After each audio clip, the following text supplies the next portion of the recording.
foil and made for the ladies' locker room. I watched her go and smiled again, counting myself lucky. She turned back to me at the locker room door and gave me that smile one more time. I laughed, hoping that the staff meeting would be over with quickly so I could get back home to where I really wanted to be, with her. 30 minutes later, I crossed the glass umbilical corridor that would take me from Defiant to High Station Candle proper. I had a great deal of trepidation about the staff meeting I was about to attend, and all hands, which meant all lightship captains plus Admiral Wesley. No doubt something was up, something big. A small group of techs was setting up the long-wave connection to the Historian's Ansible network when I entered the conference room. This would allow the lightship captains to link up and converse with their fleet commodore and Admiral Wesley in real time. It wasn't a technology I understood, provided by the Historians of Earth, of course, but I knew how to use it, and being able to communicate across many light years instantaneously gave us a great advantage. I was the only captain in attendance in the conference room, as both McClintock's ship, Starbound, and mine, Defiant, were docked here at Candle in our home system of Quantar. The other captains were spread out far and wide across Union space, a bubble about 48 light-years across, centered around Sol, which the Union Navy had declared they would defend as home space. There were only about 60 G-type spectral stars, humanity's preferred type for colonization, within that bubble. Of those systems, only a few had been colonized in the early days of imperial growth, since many had no planets with the right climate conditions and atmosphere. We knew of 19 historical colonies and a handful of industrial bases within that bubble, and our Union at the moment represented only 5. I looked at the massive star display on the far wall. Beyond Union space, the stars identified as yellow dots, the G-type stars of the Imperium, were identified as red. That red bubble extended out from about 50 light-years to 100 light-years from Sol. While it seemed the Empire and Union areas of space were nearly identical in size, the fact was that there were some 448 potential stars with habitable worlds within that imperial red bubble, nearly 8 times as many as in Union space.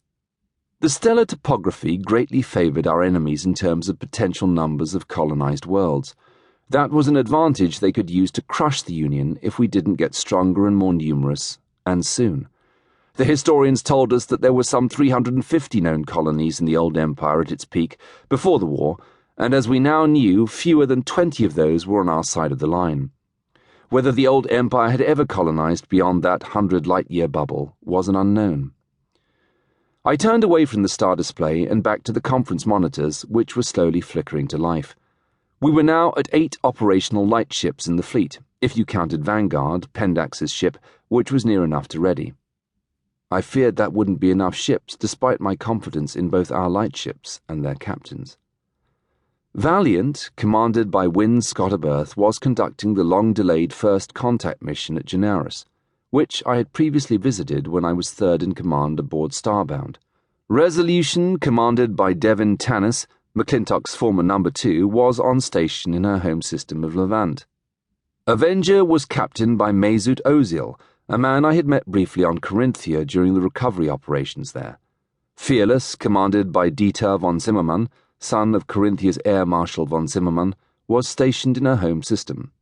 Neither Fearless nor Avenger had ventured very far from Corinthia since the attack. Impulse 2, captained by my former lover Dobrina Kirchhoff, was at High Station 3 in the Corinthian system, prepping for a survey mission to a system called Skondar for possible first contact. Skondar had been a robust mining colony in the old imperial days. It was unknown if the colony was still inhabited, but it was known that she had been a treasure trove of metals such as lithium and magnesium, not to mention less exotic but nonetheless valuable gold and silver repositories. There would be one addition to our virtual table. Captain Lucius Zander, my first commanding officer aboard the original ill-fated Impulse, was joining us today as the future captain of the lightship Vanguard from the Union's newest member world, Pendax. Vanguard would be joining the fleet in another month or so as our 8th commissioned lightship. As the techs finished up their work, I took my seat at the conference table next to McClintock. We faced a broad, curved plasma in the office's conference work area, just a part of the massive facility the Commodore had at his disposal. One by one, the 6 lightship captains